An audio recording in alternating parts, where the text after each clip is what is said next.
তাহলে আজ থেকে আমরা বন্ধু হতে পারি তো?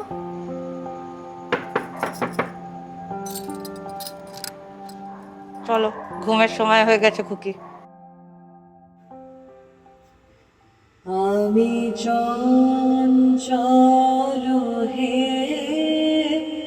আমি সুদূরের পিয়াসী, আমি চঞ্চল হে,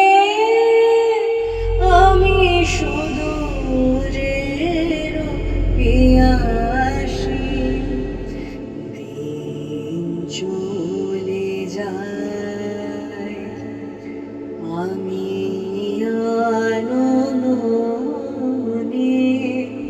তারি আশাছে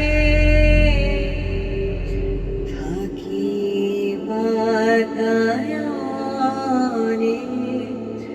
ওগো প্রাণে মনে আমি যে তাহার পরশ পাবার প্রয়াসী।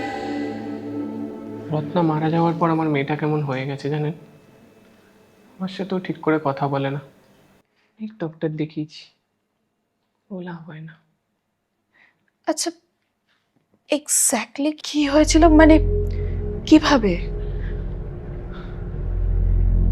সে রাতে আমি কলকাতার বাইরে ছিলাম, রিয়া ছিল ওর মামার বাড়িতে। কি জানি কেন রত্না সেদিন গাড়ি নিয়ে বেরিয়েছিল, কোথায় গেছিল আজও জানি না। হঠাৎ বানতলার কাছে হাইওয়েতে গাড়িটা ঘুরে উল্টে যায়।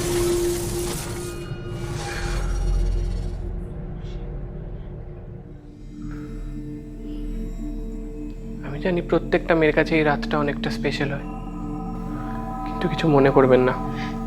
আমি হয়তো কোনোদিনই আপনাকে আমি জানি। সরি।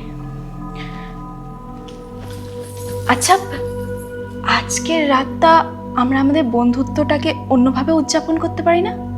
মানে ছোটবেলা থেকে কিন্তু আমার গিফট আনবক্স করতে খুব মজা লাগে। আমরা আমাদের রেজিস্ট্রিতে পাওয়া গিফটগুলো আনবক্স করতে পারি না? না বুঝবে না যে সে বদলে যাবে, পিছু পিছু আসে সে নিঝুম আধারে, মায়ার শহরে। হ্যাঁ, বাড়ছে শুধু ভয়, কি তার পরিচয় আধারে মিলিয়ে থাকে।